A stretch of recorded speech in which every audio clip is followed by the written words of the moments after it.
lo sekarang lagi nonton Kisum, kisah di balik musik barengan sama Raisa Anggiani.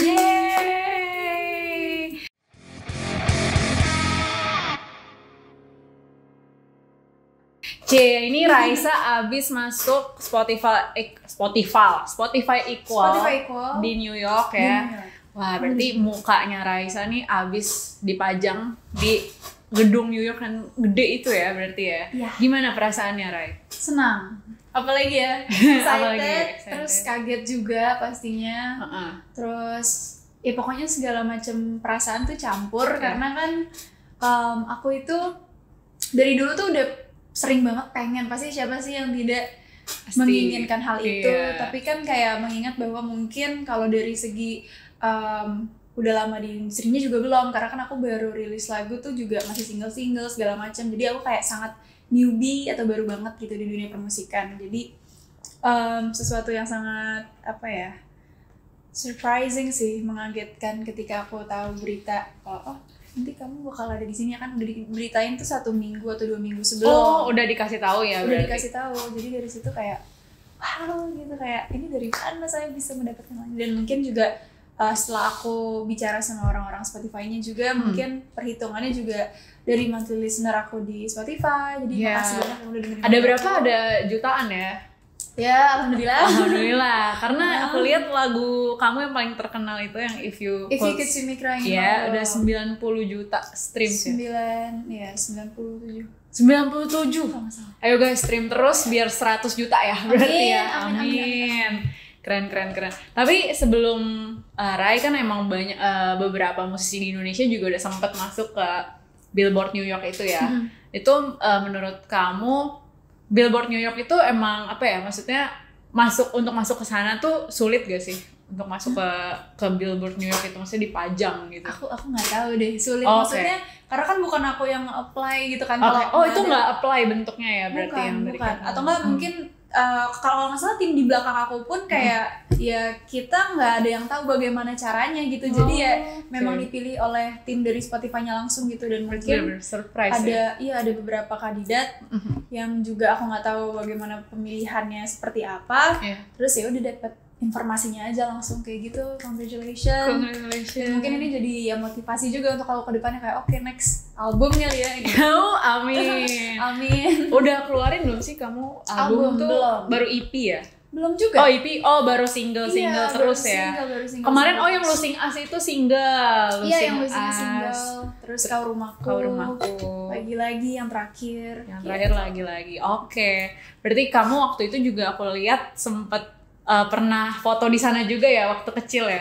Iya, itu waktu 2014 ya kayaknya kalau nggak salah. Pokoknya waktu aku kecil banget. Terus emang diajak ke sana karena kan ibu aku kalau misalnya kerja memang suka dipanggil. Terus habis itu akhirnya keluarga kita liburan ke sana. Terus ya udah foto di sana segala macam. Maksudnya nggak nyangka kalau suatu hari kemudian dapat kesempatan untuk berada di sana. Gitu. Bisa bikin From This to This tuh. Nah, gitu ya? Iya. Udah bikin From This to This. Oh, belum sempat kesananya lagi ya berarti ya. Ya doain ya. Nanti siapa tahu kita bisa bersama. Ya ampun, didoain juga ya. Terima kasih banyak, Rai. Ini Raisa nih emang baik banget. Tadi kan nanti kan dia mau bangun di Bintaro ya. Gue juga diajak, ayo kakaknya ikut aja juga. Oke, ayo aja. Tapi aku pernah nonton kamu loh BTW di Sounds of Downtown. Oh, SOD waktu awal. Waktu di bengkel ya? Awal banget tuh yang masih proses transisi pandemi gitu loh, yang kayak akhirnya mulai banyak festival lagi. Yang nonton kamu di situ kayak serius. Serius. Lucu gak? Performa aneh gak? Lucu gak? Jadi butuh kritikan. Jadi butuh insight ya? Butuh insight. Tapi mungkin ini kali ya, jokesnya ya, kan bukan pelawak, tenang aja, gak perlu lucu ya. Tapi sangat menghibur, ya gak? Ini kakak ini juga nonton nih, ya gak? Oh, kakak juga nonton? Iya. Kakak Benteng ini nonton. Kakak Benteng ini nonton. Jadi di belakang layar kita emang dibantu sama superhero. Ada Benteng, ada Hulk, banyak banget gitu. Iya, keren. Tapi konsep kamu waktu manggung kemarin tuh seru sih, maksudnya kayak interaksinya sama penonton dan lain-lain. Walaupun lagu kamu galau-galau ya, Emang lagunya tuh selalu kamu bikin galau atau gimana? Kamu kan suka bikin puisi ya, kalau nggak salah. Itu tuh karena pengaruh kamu suka bikinnya puisi-puisi sedih, sendu gitu, jadinya lagu juga keikut atau gimana? Kalau proses penulisan puisi sama lagu tuh aku beda juga sebenarnya. Beda. Aku nggak bisa bikin lagu dari puisi aku tuh nggak bisa. Nggak bisa dijadiin musikalisasi puisi gitu ya? Jadi belum. Mungkin belum ya, mungkin akan. Tapi sejauh ini kalau lagu tuh kayak emang punya prosesnya sendiri, yang dimana kadang kalau bikin lagu kan ya kita smoothnya gitu kan. Iya. Ada kadang-kala kalau lagi bahagia ya udah bikin lagu senang, tapi mostly kan kalau mood sedih itu justru yang lebih banyak mood nulisnya gitu. Benar. Mungkin di situ kebanyakan lagu sedih kita muncul, dan justru itu aku baru merasakan bahwa itu sangat challenging untuk membawa lagu sedih di panggung. Iya. Karena kan harus bawa mood si penonton juga gitu, apalagi kalau ternyata sebelumnya mereka habis segala macam tiba-tiba datang Raisa nyanyi blok sedih banget gitu kan. Jadi kita harus bawa ya mungkin itu sih yang perlu aku pelajarin, dan aku kan masih awal balik lagi jadi perlu lebih banyak panggung. Iya, yuk undang nih Raisa kode ya, lebih banyak panggung nih. Tapi abis ini mau manggung juga ya sama Mantra Futura ya, keren. Ini berarti pas abis pandemi adalah panggung pertama kamu ya, karena kamu kan waktu itu mulai terjunnya pas 2019. 2020. Oh 2020. Iya, itu first single aku yang Infinite Me. Iya. Gitu. Dari situ terus baru mulai diseriusin lagi, bikin lagu lagi. Berarti kamu udah bikin lagu dari SMA? Dari aku SD. Oh, tapi kalau SD SMP tuh maksudnya masih yang kayak belum tahu struktur lagu seperti apa, segala macam. Memang aku suka aja kan instrumen sambil nyanyi, sambil coba-coba bikin lagu. Terus waktu aku SMA itu kan aku masuk label aku yang sekarang gitu kan, kelas 2 SMA. Dari situ mulai ketemu ada musisi-musisi lain, contoh yang Aras Buana juga. Terus ya udah kita jadi saling banyak berdiskusi, dan akhirnya jadi tahu ternyata ada formula lagu yang seperti ini, seperti itu. Jadi akhirnya makin kesini mungkin kita kembangin lagi gitu. Keren. Tapi instrumental yang kamu kuasai apa aja tuh berarti? Sejauh ini gitar, piano, ukulele sama bass. Tapi yang paling sering piano sama gitar untuk bikin lagu. Oke, biasa kalau langsung juga kamu main gitar gak atau main piano gitu gak? Sambil nyanyi? Iya. Wih, keren. Itu susah gak sih main piano sambil nyanyi? Kan kelihatannya kayak keren gitu kan. Aku tuh dulu sempat les piano soalnya. Mungkin itu sama Yofi Widianto ya? Oh enggak. Ada di Purwacaraka dulu selama 6 tahun piano klasik, tapi itu kayak tidak berkembang di situ ternyata. Piano klasik. Karena mungkin sebenarnya fokus aku kan lebih ke pop atau mungkin piano yang memang untuk mengiringi aku nyanyi gitu, bukan pure piano. Dan ya udah akhirnya aku pada akhirnya berlatih sendiri, sama waktu itu diajarin ayah juga. Oh ya, kamu musisi juga atau aktor ya? Ayahku dia aktor tapi juga musisi, maksudnya dari dulu tuh emang yang ngajarin dan memperkenalkan aku ke dunia musik. Gitu. Makanya anak SD biasa kan bikin rumah-rumahan nih, pakai lilin plastis ini bikin lagu. Udah sendu dari kecil udah sendu. Waktu SD bikin lagunya tentang ini ya, stres PR matematika gitu. Bisa jadi gitu kan. Tapi ya dulu justru tentang keluarga gitu sih. Lucu banget, inosen banget. Kamu kepikiran gak sih untuk kayak bikin gua remake ini gitu, jadi special edition. Lucu sih, tapi udah lupa lagi lagu-lagunya. Ada sih satu, tapi kayaknya jadinya lagu anak-anak gitu kan. Gak apa, kita butuh justru nih kan gitu sekarang lagu anak-anak. Iya. Boleh nanti kita coba kali ya. Tapi kita keluarin album dulu lah atau EP gitu. Oke, aku ngomongin soal album dan EP ya. Kita ngomongin dulu nih soal single kamu yang terbaru, yang lagi-lagi. Lagi-lagi itu aku lihat. Sebenarnya aku baru denger kemarin, baru denger sekilas doang. Itu sebenarnya kan lagu galau lagi kan, lagi-lagi lagu galau lagi nih. Iya. Itu kamu tulis di fase kamu sedang bersedih atau gimana sih? Di fase aku sedang bersedih sih sejujurnya. Iya. Tapi sedihnya kan ada banyak ya, maksudnya kalau di sini tuh sedih aku lebih rindu sama siapapun yang pernah ada dan hadir dalam hidup aku. Iya, terus bener. pada akhirnya mereka pergi dalam konotasi ya mungkin pergi for good atau mungkin pergi untuk apa segala macam. Dan yang aku ingat di situ juga salah satu almarhum kakekku gitu. Mantan enggak? Tidak ada yang tahu. Oke. Tidak ada yang tahu. Tapi ya pokoknya tentang seseorang yang kamu lepas, kamu ikhlaskan gitu ya. Tapi di sini tuh lagi-lagi itu kan lagunya kayak emang apa ya, lirik itu sedih tapi iya tuh. musiknya agak seneng gitu kan. Karena tuh aku pengen bikin tuh kerinduan ini tuh bukan sesuatu yang salah. Kangen itu tuh nggak apa-apa, asal ya udah emang aku pengen fokusin kangen momennya aja, bukan berharap untuk si orang yang sudah pergi itu untuk kembali. Kayak jadi ikhlas, tetap ikhlas, tapi kangen momennya aja, lucu-lucunya, baik-baiknya gitu. Itu kamu bikin pas kapan tuh? Kapan ya? Mungkin pertengahan tahun 2022 ini. Karena lagi rindu-rindunya. Lagi kangen dan lucu aja, dan menurut aku menarik sih. Kadang juga aku lebay-lebayin sih sebenarnya. Aku imajinasin karena kan orang suka orang Indonesia apalagi kan. Benar-benar. Sedih banget jadi. Betul. Coba bikin gitu.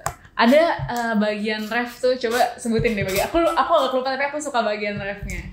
Yang bagian. Lagi-lagi aku merindu ceritakan hari-hariku padamu. Itu kayak baik buruknya, sedih senang hebatnya. Nah, dengerin fullnya ya. Itu kayak sebenarnya tuh simple gitu loh liriknya, tapi bisa mewakili. Aku yakin banyak orang yang terwakili gitu, kayak aduh kok gue kangen lagi ya. Emang kakak dengerin itu inget siapa? Banyak gitu kan, guru-guru SMA gitu, mungkin. dipikirkan. Iya, sangat mulia sekali. Sangat mulia, bener dong. Terus kangen apa ya? Ya pokoknya banyak deh yang gue kangenin ya. Ya pokoknya pasti.